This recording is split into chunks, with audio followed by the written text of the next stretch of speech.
Imagine Adam and Eve's own book banned by councils, burned by emperors. Its hidden fragments reveal Eden's secrets, the serpent's truth, the fall's purpose, your soul's origin. This lost testimony survived. Now, it speaks. What you discover will rewrite everything you know about creation and your place in it. They lied to you about the Garden of Eden, not out of malice, but from fear. For centuries you've been fed a sanitized tale, two naive humans, a talking snake, a fruit, and exile. But what if the real story was too dangerous? What if Adam and Eve left a first-hand account etchings on clay, ink on parchment, that reveals what truly happened in that primordial dawn? This is the lost book of Adam and Eve. Declared heresy before the ink dried. Bishops ordered it burned. Emperors exiled its readers. Yet, against all odds, it survived. Hidden in desert caves by monks risking death. Guarded by mystics who believed the world needed this truth. Today, you stand at the edge of that revelation. You feel it, that gnawing sense the official story has gaps where your soul's questions echo. This book fills those voids. It tells of angelic conversations Genesis omitted. It describes Eden's lighter luminosity memory yearns for. It reveals the serpent not as mere tempter, but a player in a cosmic drama far larger than you were taught. And it details the aftermath, wrenching grief, haunting visions, first prayers in a broken world. This isn't ancient history, it's your inheritance. Suppressed because it empowers you. It suggests your fall, struggle, longing for paradise all foreknown, woven into divine pedagogy. They didn't want you enlightened. They wanted you obedient. But the evidence survived. Scrolls sealed in jars beneath Egyptian sands, codices hidden behind Ethiopian monastery walls, fragments preserved in Syriac, Coptic, old Slavonic languages of resilient faith. Now those fragments whisper again. As you listen, you realize you were made for this truth. Your soul recognizes these echoes from before time. So, are you ready to hear what they tried to erase? If something in you recognizes this truth, and you want more revelations like this, leave a comment and stay with this story until the end. Your reaction tells me to keep opening these doors for you. But be warned. Once you step into this garden, you can never unsee what grows there. The real shock is coming next. Let's journey back. Before the fruit, before the serpent, before sin entered vocabulary. Picture Eden not as simple paradise, but a vibrant, conscious ecosystem, every leaf humming with divine frequency. You stand there in your mind's eye, air thick with scents of unknown blooms. Light doesn't just illuminate, it reveals. Adam and Eve aren't childish figures, but luminous beings clothed in garments of light, resonant with garden energy. They walked with God as companions in shared creation. This is the invisible architecture, a cosmos where humanity meant to be co-regent. The tree of knowledge wasn't a trap, it was a threshold. The serpent wasn't an intruder. It was part of the landscape, all interconnected, pulsating with purpose. But here's what they never told you. Eden was a theater for soul's awakening. The divine plan wasn't static perfection, but dynamic growth through free will. You sense the tension, the beautiful, terrifying potential. Adam and Eve, designed to evolve from innocence to wisdom, but wisdom required passing through the fire of experience, including opposition. The serpent represents that opposition, necessary contrast, making choice meaningful. In canonical Genesis, simplified to moral test. In the Lost Book, elaborated as cosmic dialogue. The serpent engages Eve in debate about God, freedom, destiny. It questions divine injunction not as rebellion, but inquiry. Eve, portrayed not as gullible but courageous, engages. She is first theologian, first philosopher. She seeks understanding. This reframes everything. What if the fall wasn't tragic mistake, but destined step? What if eating the fruit was not disobedience, but first act of human autonomy, painful, necessary birth into self-awareness. The Lost Book hints at this. It suggests God foresaw this moment part of curriculum for souls like yours. You were made for this journey from innocence to wisdom, through experience. But then the rupture. Moment the fruit is tasted, garments of light fade. Adam and Eve see nakedness, not with shame at first, but shock at new vulnerability. Garden's frequency changes. Intimate walks with God become fraught with distance. Serpent withdraws, role fulfilled. But story just beginning. What happens next in the Lost Book will tear open the sky of your understanding. Stay with me. The rupture is not what you think. In silence after the fruit, Eden doesn't just expel them, it mourns. Lost Book describes trees weeping, animals grieving, ground sighing as first humans step beyond boundary. But explosive detail. Adam and Eve given time period of grace before full exile, allowed to return to garden's edge to offer prayers, first liturgies of fallen world. In those prayers, they speak with angels, conversations recorded with startling intimacy. Angels reveal cosmic secrets, hierarchy of heavens, nature of time, future redemption of humanity. They explain fall was not end, but beginning of longer, harder journey toward reunion. This is invisible architecture laid bare. Multi-level reality where your struggles have cosmic significance. Every choice echoes in chambers you cannot see. Lost Book, details. Adam shown visions of future generations to flood, patriarchs, prophets, crucifixion. He weeps for suffering but sees glory. Eve comforted by angelic promise, her seed will ultimately crush serpent's head, through sacrifice and love, redefining power. These revelations considered too mystical, too direct for official canon. They suggest Adam and Eve were not just primal sinners, but prophetic witnesses. They knew full arc of salvation history from start. This changes everything about your own life. Your failures, exiles, longings part of story foreseen, encompassed by plan larger than paradise. Lost Book even describes cave of treasures, where Adam and Eve deposit relics, seed from tree of life, fragment of gate, record of experiences. Cave becomes hidden sanctuary, physical trace of lost world, guarded by descendants. Symbol of hope. What lost can be found again. Connection to Eden not severed but buried. It implies you, listening now, are seeker meant to find these treasures not in physical cave, but hidden chambers of your spirit.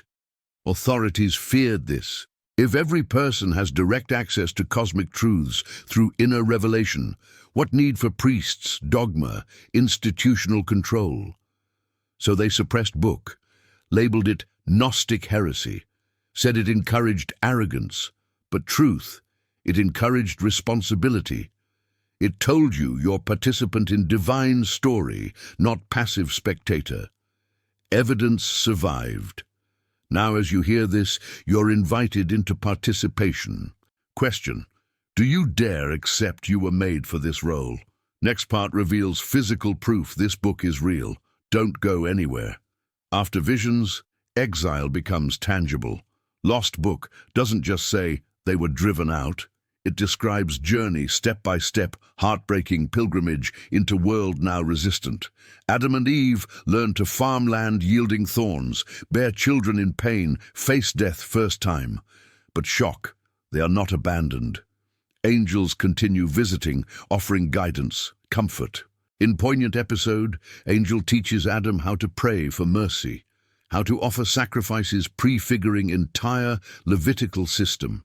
Suggests ritual, worship, atonement not later inventions after Sinai, but revealed from beginning to fallen humanity struggling to reconnect. Lost Book even contains proto-gospel. Angel tells Adam after thousands of years, word of God will descend, take flesh, through suffering reopen way to tree of life. Adam weeps with sorrow and hope.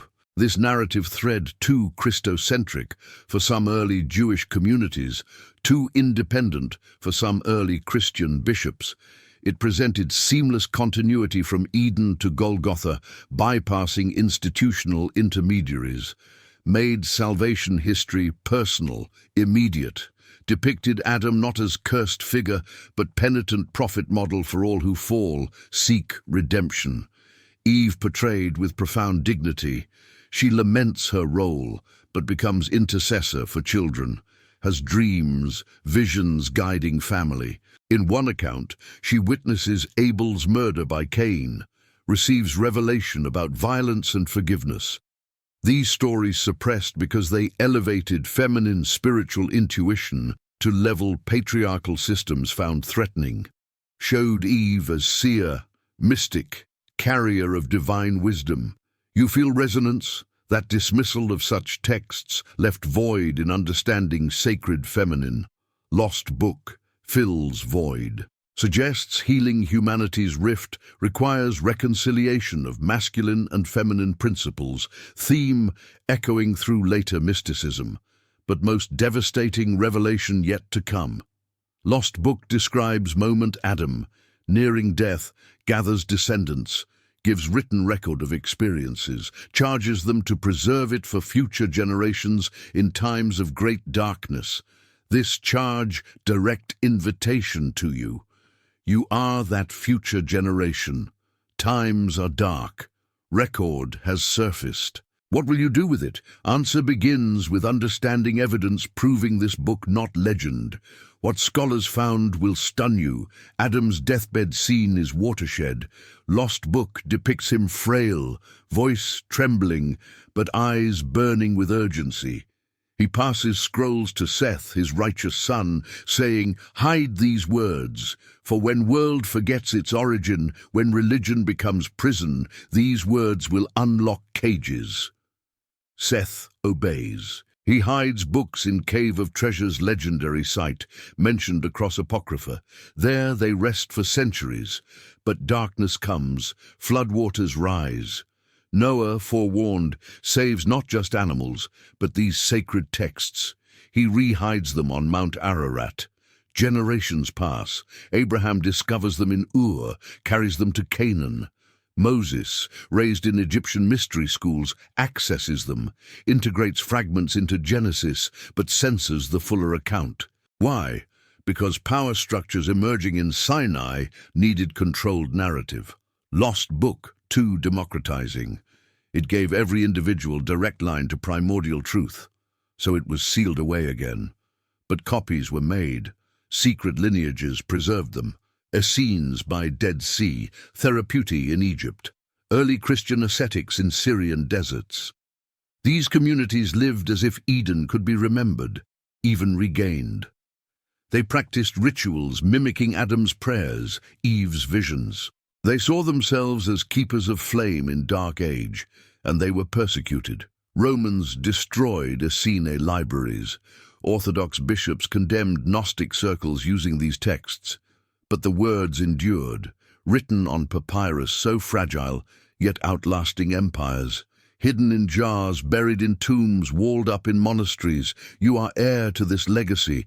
Your hunger for deeper truth that ache for something more than Sunday school stories is genetic memory of those keepers.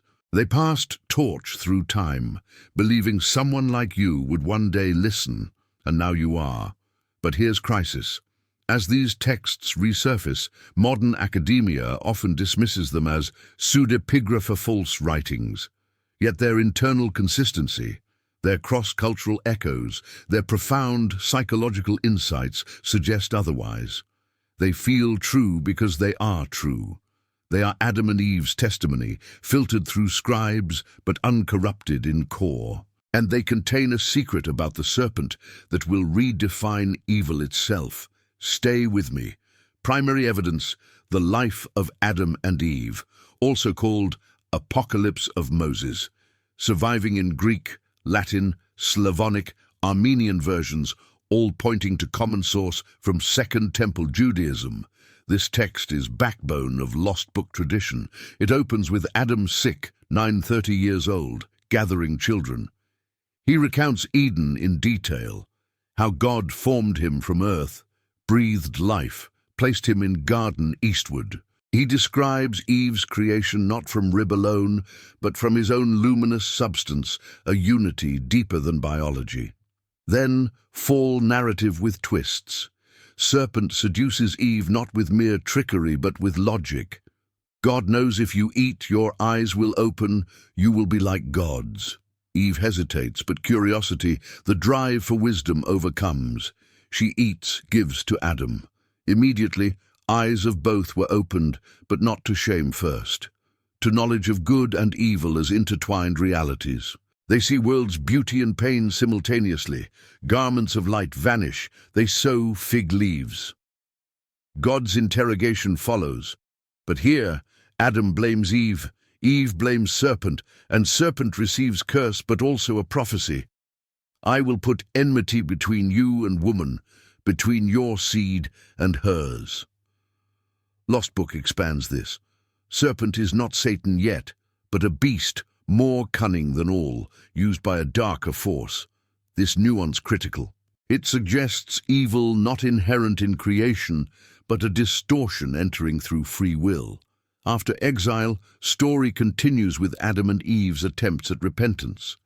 They stand in rivers for days, praying. Angels teach them farming. Eve gives birth in agony, but also receives visions of future redemption. At Adam's death, Michael the archangel arrives, promises resurrection. Soul ascends to third heaven. Eve dies later, with similar visions. This narrative arc from innocence through fall to hopeful death resonates with human experience. It's why early Christians cherished it. But why was it excluded from canon? Too specific, too human. It made Adam and Eve relatable, not just archetypes. It gave them interiority. That was dangerous for institutions needing simplified symbols. But the evidence survived. And there's more. Other texts like Book of Jubilees confirm details, adding celestial calendars and angelic interactions. The consistency is staggering. They didn't want you to know this fullness, but now you do, and the hidden testimony gets even deeper. Hidden testimony multiplies. Apocalypse of Adam, from Nag Hammadi Gnostic text, where Adam reveals secret knowledge to Seth about a luminous Redeemer who will come from beyond the stars. Conflict of Adam and Eve with Satan and Ethiopic text, detailing Satan's envy, his war against first humans, their battles with demons. Cave of Treasures Syriac narrative tracing relics from Eden to Christ's cross. These texts form a web of forbidden memory. They agree on shocking details.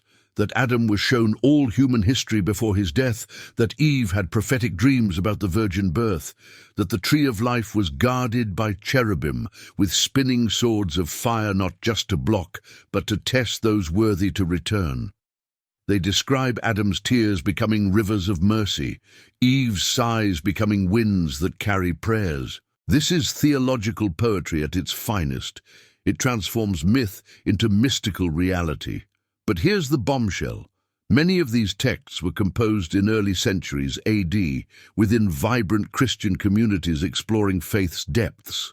They weren't fringe, they were mainstream among mystics, until power centralized. Councils like Laodicea, 363 AD, and Carthage, 397 AD, decreed only certain books canonical, rest apocryphal, not for public reading.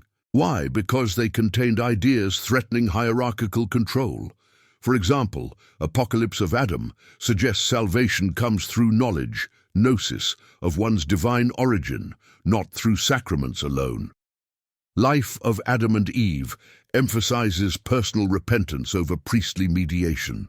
These themes democratized spirituality. They empowered laypeople, so they were suppressed.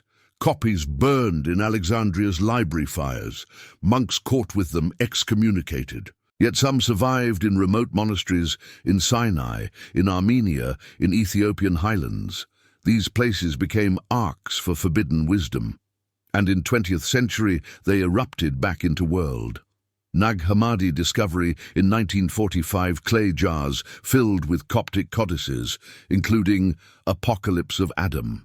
Dead Sea Scrolls in 1947, Hebrew fragments echoing Adamic traditions.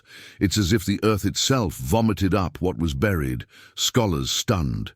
But mainstream theology often ignores or minimizes these finds. Because accepting them means rewriting textbooks. It means admitting that the story you've been told is incomplete. You feel the weight, that you're living in moment of revelation withheld for millennia. And it's just the beginning. The keepers of these texts risked everything. Who were they? Their courage will inspire you. The keepers, unsung heroes who preserved truth across fires. Essenes Jewish sect by Dead Sea, copying scrolls in scriptoriums, hiding them in caves before Roman legions arrived.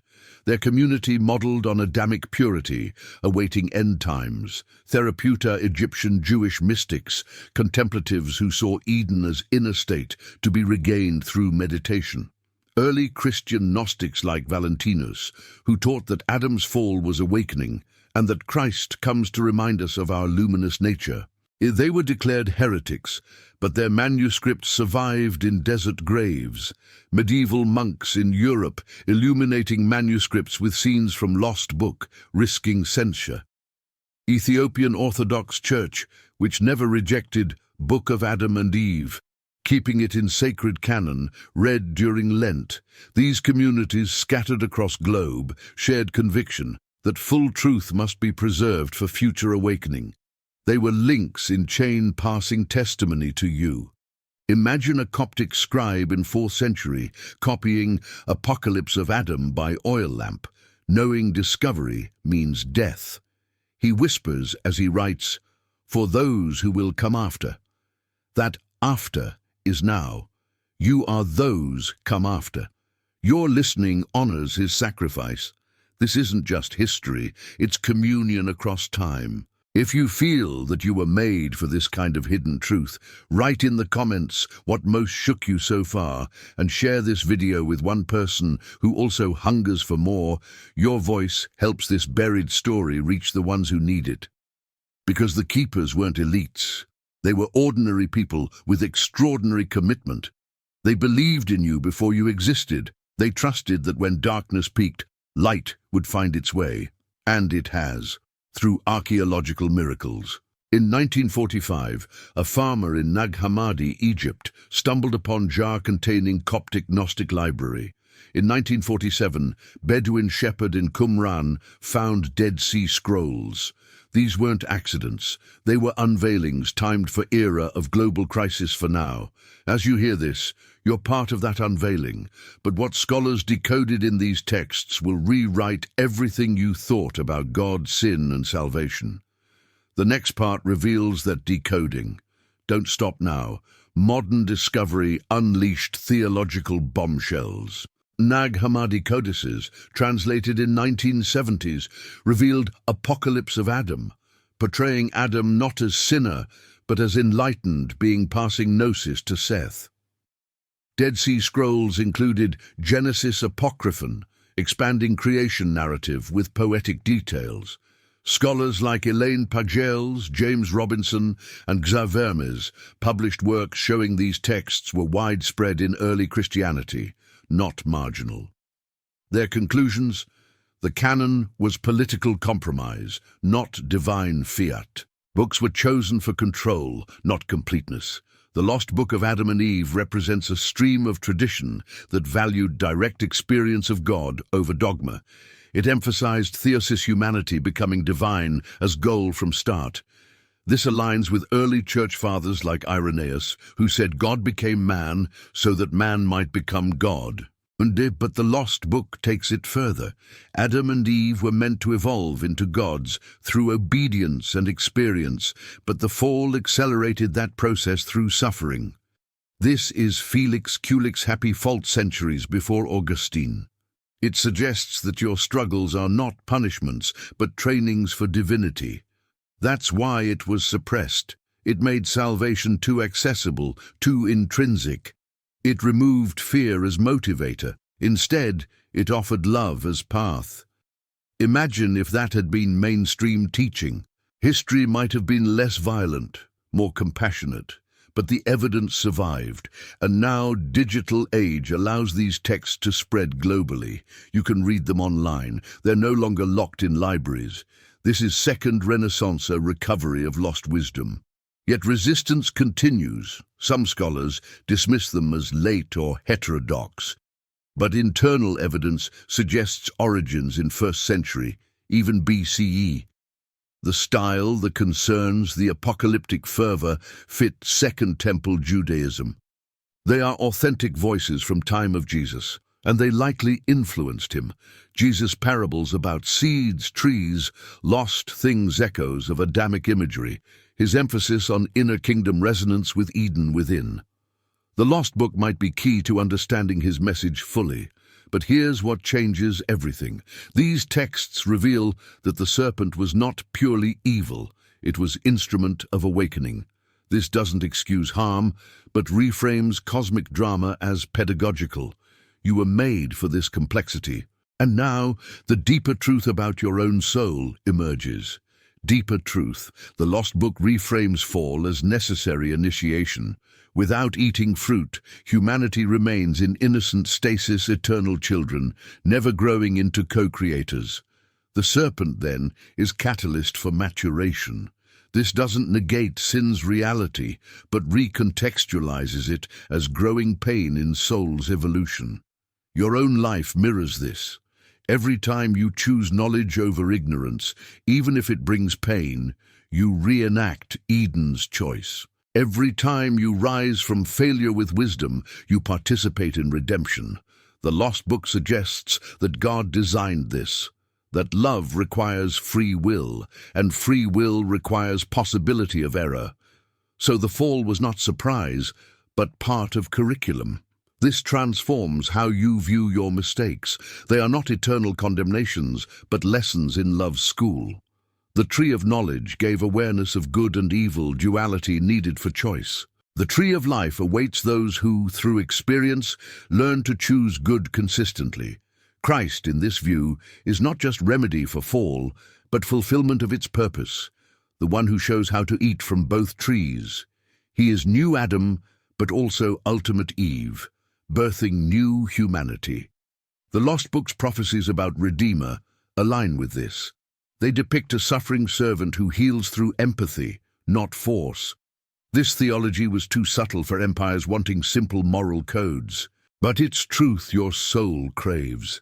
It makes sense of suffering. It gives hope that nothing is wasted. Even your darkest moments are woven into tapestry of sanctification. You were made for this journey. The evidence survived to remind you. And now it calls you to action, not to mere belief but to embodiment. To live as if Eden is recoverable within through prayer, compassion, creativity. To see yourself as Adam and Eve's heir, tasked with tending inner garden. This is your calling. And it's urgent, because world is in collective exile, yearning for return. You can be light-bearer. But first, you must confront physical traces that prove this isn't just metaphor. Real places, real artifacts await. Your calling is clear. You are to become keeper of this truth, not by hiding it, but by living it. The Lost Book charges you with remembering Eden not as distant myth, but as inner reality. Your consciousness is the garden. Your choices are the trees. Your love is the river flowing through. This is mystical practicality. Start by seeing your life as sacred narrative. Every fall, every exile, every moment of grace part of Adamic drama. When you forgive, you reopen gates. When you create, you plant seeds from tree of life. When you seek wisdom, you converse with angels. The Lost Book gives you permission to embrace your divinity in process. You are not wretched sinner alone. You are glorious struggler evolving toward light. This reframes spiritual practice. Prayer becomes dialogue with God, as in Eden's cool of day. Meditation becomes recollection of luminous garments. Service becomes tending garden of community. You were made for this, and the world needs you awake. Because systems of control still suppress this truth, religions often prioritize guilt over growth. The lost book is antidote. It tells you that you are capable of direct communion. You don't need intermediaries to access divine. The evidence survived to empower you. So what will you do? Will you dismiss this as interesting theory or let it transform you? Will you share it with others hungry for depth? Your decision matters, because this truth is contagious. It frees souls. But be warned, embracing it may alienate you from comfortable dogmas. You might be labeled heretic, but that's tradition of keepers. They were outliers for truth's sake. Now it's your turn, and there's physical proof that anchors this in reality. Not just texts, but places you can visit, artifacts you can see. The Cave of Treasures might be real. Archaeological digs hint at locations. The next part reveals these traces. Stay with Method Journey becomes tangible. Physical traces exist. Tradition places Cave of Treasures near Damascus or under Golgotha itself. Armenian legends say it's on Mount Ararat. Ethiopian claims point to Axum. While no cave with Adam's scrolls is confirmed, archaeological finds resonate.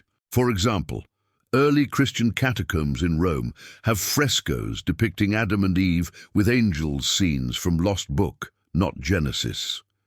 In Dura Europos synagogue, murals show Adam naming animals with divine light. These art pieces prove the stories were known and cherished. Inscriptions on amulets from late antiquity invoke God of Adam and Eve for protection. Then there's the Garden Tomb in Jerusalem. Some believe it's near where Adam was buried and where Christ was crucified, linking first and last Adam. Physicality matters. It grounds mysticism in history. The lost book isn't just idea, it's memory encoded in land. Recent studies on ancient Near Eastern texts show parallels to Adamic stories in Sumerian, Babylonian myths, suggesting shared primordial tradition. This doesn't dilute truth, it confirms universality. The fall narrative echoes across cultures because it's human story, but the lost book offers unique hope, redemption through knowledge and love. Artifacts like the Adam and Eve cylinder seal from Mesopotamia depict two figures with tree and serpent evidence. The symbol was widespread. Early Christian relics, like the holy wood, claimed to be from Tree of Knowledge, show how tangible these myths were. You can visit museums today and see these objects. They whisper across glass cases. They are evidence survived, but here's shock. Many such artifacts were destroyed by iconoclasts. Islamic conquests burned libraries. Crusaders looted relics. Reformation purges destroyed superstitious art. The opposition was violent. Why? Because physical traces make myth too real. They empower pilgrims to seek direct experience, bypassing institutions. That's threat to control. So, they tried to erase them, but some remain.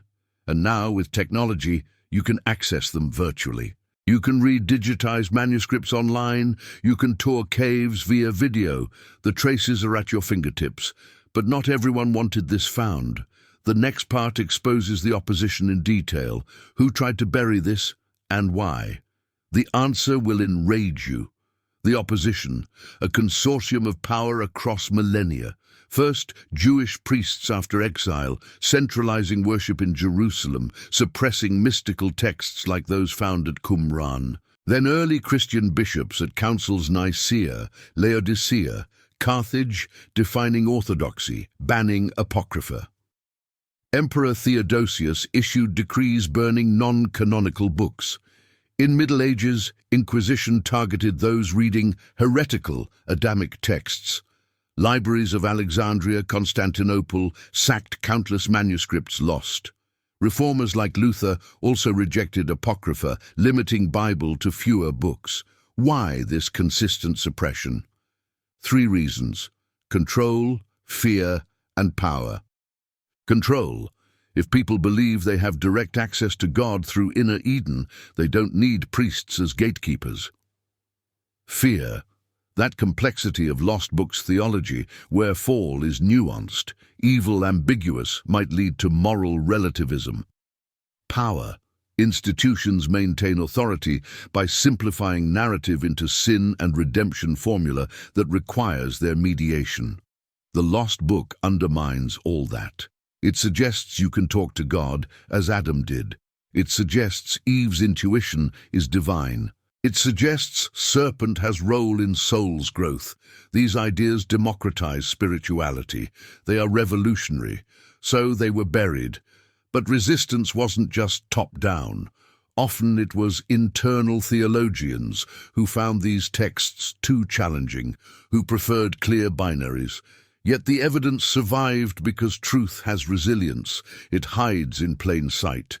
Ethiopian church kept Book of Adam and Eve in canon because they valued its mysteries. Eastern Orthodox traditions preserve apocryphal readings in liturgy. Mystics like Meister Eckhart echoed its themes. The eye with which I see God is the same eye with which God sees me. That's Adamic consciousness. Now, in modern era, opposition takes new forms: academic dismissal, religious fundamentalism mocking New Age interpretations. But the tide is turning. People like you are searching. You sense the gaps. You know there's more. And you're right. Now you know what they feared. The question is, what will you do? Will you let this truth change you, or will you retreat to comfort? The next part confronts that decision head on. Your soul's destiny hangs in balance. Your decision, this is moment of choice. The lost book has been unveiled. You've seen the evidence, the suppression, the cosmic stakes. Now what? Will you integrate this truth into your life? Will you become keeper for next generation? This isn't about abandoning tradition. It's about deepening it. It's about recognizing that faith is journey, not destination. That you are Adam, you are Eve, every day facing serpent of doubt, fear, distraction, and every day offered fruit of wisdom. Choose to eat, choose to grow, embrace your role as co-creator. Tend your inner garden through prayer, meditation, justice, love. Share this story with those who ache for more. You were made for this, and the world needs awakened souls now more than ever. If this revelation is reshaping how you see the sacred and you want more forgotten texts and forbidden histories uncovered, say it in the comments and follow this channel. Your support is what makes the next revelations possible, because this is just beginning. Other lost books await. Enoch, Mary, Thomas. The vaults of spirit are opening. You are witness and participant. But there's one final secret from the lost book of Adam and Eve revelation, so profound, it ties everything together. It's about the true nature of the garden and where it's located now. Don't go anywhere. The final unveiling changes everything. Final unveiling. The lost book's core secret was never just a place. It is a state of consciousness. The garden is within you. The tree of life is your heart awakened to love. The serpent is your shadow, inviting you to wholeness. Adam and Eve's story is your story. You are exiled from innocence by experience, but through that exile you gain capacity for compassion, for wisdom, for godhood. The lost book survived to tell you this: you are not fallen in essence, only in awareness. And awareness can be redeemed. Christ's resurrection in this light is proof that the way back to tree of life is open through death to ego, rebirth in spirit. You were made for this return. Now as you hear these words, you stand at garden's gate. It's not guarded by cherubim with flaming swords, but by your own fears. Step through, remember who you are. The evidence survived for this moment for you. The keeper's passed torch, now it's in your hand. Don't hide it, shine it. Live as if Eden is here, now, in every act of kindness, every quest for truth, every moment of awe. This is the lost book's message. Your life is the sacred text. Write it with courage. The end is a new beginning. You are Adam, you are Eve. Awake.